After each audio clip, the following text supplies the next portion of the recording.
അസ്സലാമു അലൈക്കും. എന്തൊക്കെയുണ്ട് എല്ലാവരെയും വർത്താനൊക്കെ? എല്ലാവർക്കും സുഖമല്ലേ? നമുക്ക് കുഴപ്പമൊന്നുമില്ല, അൽഹംദുലില്ലാ, റാഹത്തായിട്ട് അങ്ങനെ പോകുന്നുണ്ട്.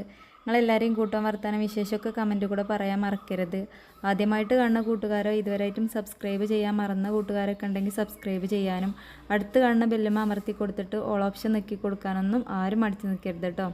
ഇൻഷാ അല്ലാഹ് ഇന്ന് നമ്മൾ വന്നിരിക്കുന്നത് വളരെ കുറഞ്ഞ ചേരുവ വെച്ചിട്ട് വളരെ സിമ്പിളായിട്ട് നമുക്ക് ഉണ്ടാക്കിയെടുക്കാൻ പറ്റിയ നല്ലൊരു സ്നാക്കിൻ്റെ റെസിപ്പിയാണ്. രാവിലെ ചായക്കടിക്കാണെങ്കിലും അല്ലാത്ത ടൈമിലൊക്കെ ആണെങ്കിലും പെട്ടെന്ന് തന്നെ നമുക്ക് റെഡി ആക്കി എടുക്കാൻ പറ്റിയ നല്ലൊരു ഐറ്റമാണ് കേട്ടോ. ഇതിന് വേണ്ടിയിട്ട് ഞാനിവിടെ എടുത്തിട്ടുള്ളത് ഒരു മീഡിയം സൈസിലുള്ള ഉരുളക്കിഴങ്ങാണ്. അതാ ഇതുപോലെ ഒന്ന് ചെറുതാക്കി കട്ട് ചെയ്തെടുക്കണം. പിന്നെ നമുക്ക് ഇതിലേക്ക് വേണ്ടിയത് റവയാണ്. ഏകദേശം ഒരു 125 ml കപ്പിലാണെങ്കിൽ അര കപ്പിൻ്റെ മുകളിൽ കണ്ടിട്ട് റവയും നമ്മൾ ഇതിലേക്ക് എടുക്കുന്നുണ്ട് കേട്ടോ. ഇത് നമ്മൾ ചെറിയ ചെറിയ പീസാക്കി എടുത്തെങ്കിലുള്ളൂ നമുക്ക് വളരെ സിമ്പിളായിട്ട് തന്നെ ഇത് വേവായി കിട്ടുള്ളൂ. അതിന് വേണ്ടിയിട്ടാണ് നമ്മൾ ഇത്രയും ചെറുതാക്കിയിട്ട് വേണം മുറിച്ചെടുക്കാൻ വേണ്ടിയിട്ട്.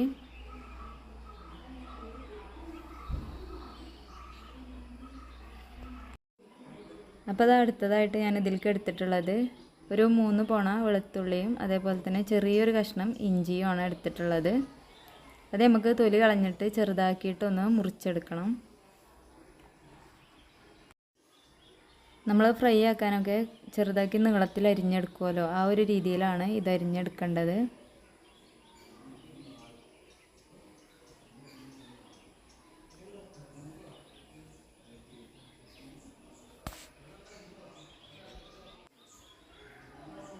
ഇതാ ഇതുപോലെ കേട്ടോ. ഇതുപോലെ തന്നെ നമ്മൾ ഇഞ്ചിയും ചെറുതാക്കി ഒന്ന് അരിഞ്ഞെടുക്കുന്നുണ്ട്.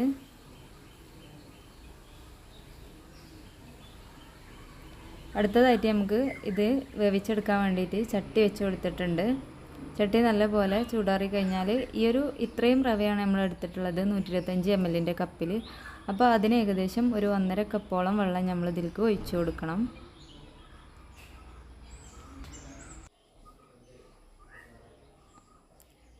ഒന്ന് തിളച്ചതിന് ശേഷം നമുക്ക് ഇതിലേക്ക് പാകത്തിനുള്ള ഉപ്പും കൂടിയും ചേർത്ത് കൊടുക്കാം.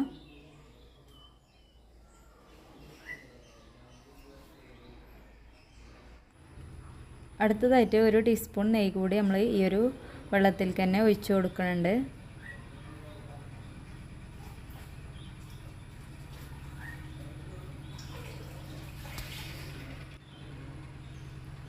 നെയ്യ് ചേർത്ത് കൊടുത്ത് ഒന്ന് തിളച്ച് കഴിഞ്ഞാൽ നമ്മൾ മാറ്റി വെച്ചിട്ടുള്ള റവ നമുക്ക് ഇതിലേക്ക് ചേർത്ത് കൊടുക്കുക. അതിൻ്റെ മുന്നേ ഞാൻ കുറച്ച് വെള്ളം കൂടി ഇതിലേക്ക് ചേർത്ത് കൊടുക്കുന്നുണ്ട് കേട്ടോ. അങ്ങനെ മൊത്തത്തിൽ 1.5 കപ്പാണ് ചേർത്തത്. ഫസ്റ്റ് 1.25 കപ്പാണ് നമ്മൾ ചേർത്ത് കൊടുത്തിട്ടുണ്ടായിരുന്നത്. പിന്നെ നമ്മളിതാ ഇതുപോലെ റവ ഇട്ട് കൊടുത്തിട്ട് പെട്ടെന്ന് തന്നെ ഇളക്കിയെടുക്കണം. ഈ ഒരു ടൈമിൽ ലോ ഫ്ലെയിമിലാക്കി വെക്കണതായിരിക്കും നല്ലത്. അല്ലാന്നുണ്ടെങ്കിൽ ചില ഭാഗങ്ങൾ കട്ട പിടിക്കാനുള്ള ചാൻസ് കൂടുതലാണ്. ലോ ഫ്ലെയിമിലിട്ടിട്ട് ഏകദേശം ഒരു 2 മിനിറ്റോളം ഇതുപോലെ ചെയ്ത് കഴിഞ്ഞാൽ നമുക്ക് കറക്റ്റ് കൺസിസ്റ്റൻസിക്കായിട്ട് ഈ ഒരു മാവ് കിട്ടും.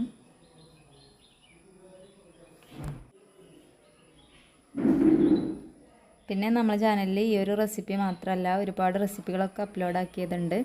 ഇൻഷാ അല്ലാഹ് കാണാത്ത കൂട്ടുകാരുണ്ടെങ്കിൽ കാണാൻ മറക്കരുത്. ആദ്യമായിട്ട് കാണുന്ന ആരെങ്കിലുമൊക്കെ ഉണ്ടെങ്കിൽ സബ്സ്ക്രൈബ് ചെയ്യാനും ബെൽ ബട്ടൺ അമർത്താനൊന്നും മടിച്ച് നിൽക്കരുത്. ഇതാ കണ്ടോ, ഈ ഒരു പരുവത്തിൽ നമുക്ക് ആകുമ്പോൾ അത് കറക്റ്റായിട്ടുണ്ടാവും. അത് നമുക്ക് അവിടെ മാറ്റി വെക്കാം. ഒന്ന് ചൂടാറി വരണം. ഇതിന് വേണ്ടിയിട്ട് ഞാനൊരു പാന് അടുപ്പത്ത് വെച്ചിട്ടുണ്ട്. ഇനി നമ്മളതിലേക്ക് ഒരു 1.5 ടീസ്പൂണോളം എണ്ണ ഒഴിച്ചു കൊടുക്കുന്നുണ്ട്. ഞാനിവിടെ യൂസ് ചെയ്യണത് വെളിച്ചെണ്ണയാണ് കേട്ടോ. ഇനി നമ്മൾ നേരത്തെ തന്നെ അരിഞ്ഞ് മാറ്റി വെച്ചാൽ നമ്മൾ ആ ഇഞ്ചിൻ്റെയും വെളുത്തുള്ളിൻ്റെയും ആ ഒരു ഇതുണ്ടല്ലോ, അത് നമുക്ക് ഈ ഒരു എണ്ണയിൽ ഒന്ന് മൂപ്പിച്ചെടുക്കണം.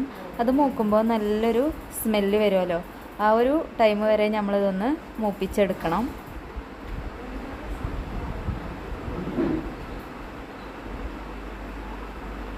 കരിഞ്ഞു പോവാതെ ശ്രദ്ധിക്കുകയും വേണം കേട്ടോ. അതിന് ശേഷം നമ്മൾ നേരത്തെ തന്നെ മുറിച്ച് മാറ്റി വെച്ചാൽ നമ്മൾ ആ ഒരു കിഴങ്ങുണ്ടല്ലോ അത് ഇതിലേക്ക് ചേർത്ത് കൊടുക്കാം.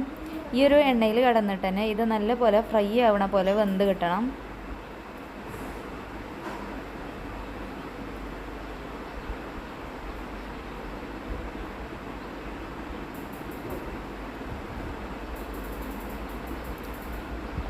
ഈ ഒരു ടൈമിൽ തന്നെ നമ്മൾ ഇതിലേക്ക് ആവശ്യത്തിനുള്ള ഉപ്പ് കൂടി ചേർത്ത് കൊടുക്കണം. ഈ ഒരു ടൈമിൽ തന്നെ ചേർത്താൽ മാത്രമേ ഉള്ളൂ ഇതിൽ നമുക്ക് കറക്റ്റായിട്ട് നമുക്ക് ഉപ്പ് പിടിച്ച് കിട്ടുള്ളൂ.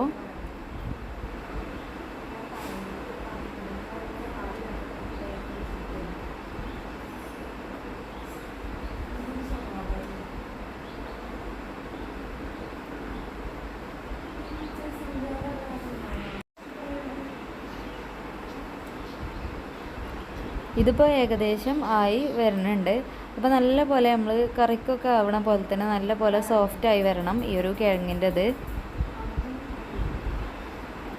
ഈ ഒരു ടൈമിൽ നമ്മൾ ലോ ഫ്ലെയിമിൽ ഇട്ടിട്ട് വെച്ചാൽ മതിയാകും.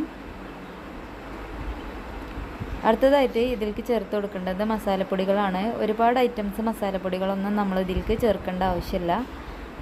അപ്പോൾ ഞാനിവിടെ ചേർത്ത് കൊടുക്കുന്നത് ഒരു 1/2 ടീസ്പൂൺ തികച്ചില്ലാതെ മുളക് പൊടിയും എരിവുള്ള മുളക് പൊടിയാണ്. അതേ ഒരളവിൽ തന്നെ ചിക്കൻ മസാല പൗഡറും ഒപ്പം തന്നെ 1/4 ടീസ്പൂൺ മഞ്ഞൾപ്പൊടിയും കൂടിയാണ് ഇതിലേക്ക് ചേർത്ത് കൊടുത്തിട്ടുള്ളത്. ഇനി നമ്മളിത് നല്ലപോലെ ഇളക്കി യോജിപ്പിച്ചെടുക്കണം. ഈ ഒരു മസാലകളൊക്കെ ഈ എണ്ണയിലൊന്ന് മൂത്ത് വരണം.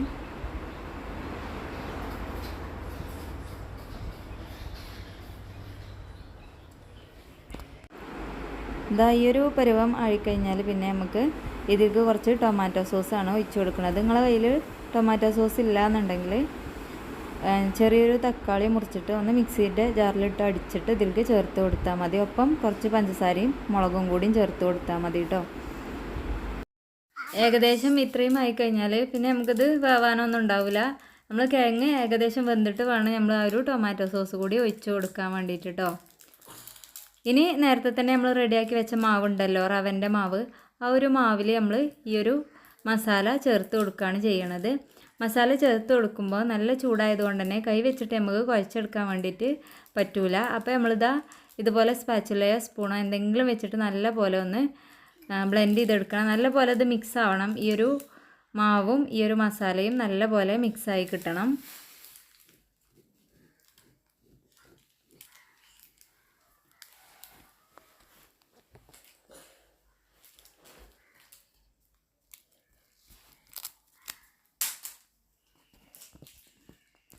ഇപ്പോൾ ഇതേപോലെ മിക്സാക്കി കഴിഞ്ഞാൽ നമ്മളിതാ ഇതുപോലെ അമർത്തിയിട്ട് കുറച്ചൊരു 5 മിനിറ്റ് അവിടെ മാറ്റി വെക്കാം. ഒന്ന് തണുക്കാൻ വേണ്ടിയിട്ടാട്ടോ മാറ്റി വെക്കണത്. അതിന് ശേഷം 5 മിനിറ്റ് കഴിഞ്ഞിട്ട് നമ്മളിത് എടുത്തിട്ട് ഇതുപോലെ ഒന്ന് ഷേപ്പ് ചെയ്തെടുക്കാം. നമുക്ക് ഇങ്ങനെ ചെറിയ ചെറിയ ബോൾസ് ആക്കിയിട്ടാണ് നമ്മൾ എടുക്കുന്നത്. ഇത് അത്യാവശ്യം നല്ലോണം ചെറിയൊരു ഫാമിലിക്ക് കഴിക്കാനുള്ള പലഹാരം ഉണ്ടാവും കേട്ടോ. ഇത് നമുക്ക് രാവിലത്തെ ചായക്കടി ആണെങ്കിലും വൈകുന്നേരത്താണെങ്കിലും ഏത് നേരത്തും വിശക്കുന്ന ടൈമിലൊക്കെ ഉണ്ടാക്കി കഴിക്കാൻ വേണ്ടിയിട്ട് പറ്റുന്ന ഒരു ഐറ്റം തന്നെയാണ്. കറിയും കാര്യങ്ങളൊന്നും വേണ്ട. അതുകൊണ്ട് തന്നെ വളരെ സിമ്പിളായിട്ട് നമുക്ക് ഉണ്ടാക്കിയെടുക്കാൻ പറ്റിയ ഒരു ഐറ്റം തന്നെയാണ്.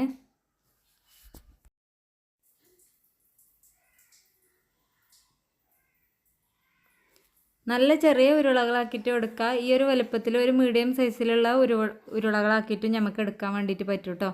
ചെറിയ ചെറിയ ഉരുളകളാണെങ്കിൽ നമുക്ക് കുറേ ടൈം എടുക്കും. അപ്പോൾ ഞാൻ കുറച്ച് അത്യാവശ്യം നല്ല വലിയ ഉരുളകളാക്കിയിട്ട് എടുക്കുകയാണ്. ഇങ്ങനെ ആക്കിയാലും ഇത് പെട്ടെന്ന് തന്നെ വെന്ത് കിട്ടുന്ന ഒരു ഐറ്റം ആയതുകൊണ്ട് നമ്മൾ കൂടുതൽ ടൈം എടുക്കേണ്ട ആവശ്യമില്ല. അപ്പോൾ ഈ ഒരളവിൽ നമുക്കിത് കിട്ടിയിട്ടുണ്ട്, കണ്ടില്ലേ? ഈ ഒരളവിലാണ് കിട്ടിയിരിക്കുന്നത്. ഒക്കെ ഒരേ വലുപ്പത്തിൽ തന്നെ ആക്കിയെടുത്താൽ നല്ല കാണാൻ നല്ല ഭംഗി ഉണ്ടാവും.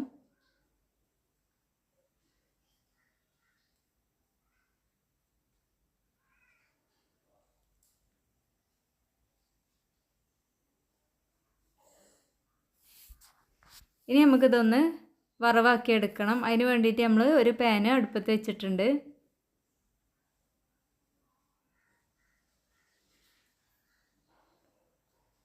ഇത് നമ്മൾ വെളിച്ചെണ്ണയിലാണ് കേട്ടോ വറവാക്കണത്.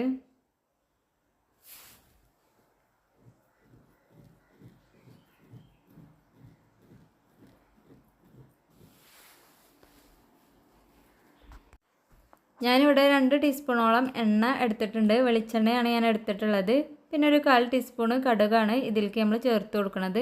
കടുക് ചേർക്കുമ്പോൾ നല്ല പോലെ ചൂടായ എണ്ണയാണെങ്കിൽ ഒന്ന് ഓഫാക്കിയിട്ട് പിന്നീട് നമുക്ക് സ്നാക്ക് ഇട്ടിട്ട് കത്തിക്കണമായിരിക്കും നല്ലത്. അല്ലാന്നുണ്ടെങ്കിൽ കടുക് കരിഞ്ഞ് പോയാൽ ഒരു കയ്പ്പ് ചുവ ഉണ്ടാവും കേട്ടോ.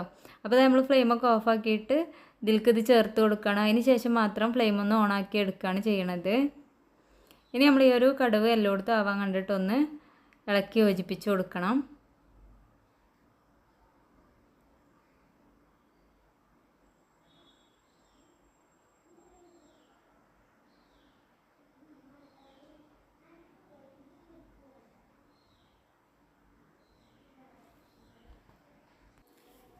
ഇതുപോലെയാണ് നമ്മൾ ചെയ്തെടുക്കേണ്ടത്. ഏകദേശം ഒരു 10-12 മിനിറ്റിൻ്റെ ഉള്ളിലൊക്കെ നമുക്ക് റെഡിയാക്കി എടുക്കാൻ പറ്റിയ നല്ലൊരു സ്നാക്ക് റെസിപ്പിയാണ് ഇത്. എല്ലാവർക്കും ഇഷ്ടപ്പെട്ടു എന്ന് കരുതുന്നുണ്ട്. കണ്ടില്ലേ, കാണുമ്പോൾ തന്നെ കഴിക്കാൻ തോന്നും. കറിയും കാര്യങ്ങളൊന്നും വേണ്ട, ചായ ഉണ്ടെങ്കിൽ നമുക്ക് വളരെ സിമ്പിളായിട്ട് പെട്ടെന്ന് കഴിക്കാൻ വേണ്ടിയിട്ട് പറ്റും. അതേപോലെ തന്നെ പെട്ടെന്ന് ഉണ്ടാക്കിയെടുക്കാൻ വേണ്ടിയിട്ടും പറ്റും കേട്ടോ. അപ്പോൾ ഇൻഷാ അല്ലാഹ് എല്ലാവരും തീർച്ചയായിട്ടും കണ്ടിട്ട് നിങ്ങളുടെ അഭിപ്രായങ്ങളൊക്കെ അറിയിക്കുക. ഇനി അടുത്ത നല്ലൊരു വീഡിയോ ആയിട്ട് വരുന്നവരെ എല്ലാ കൂട്ടുകാർക്കും അസ്സലാമു അലൈക്കും.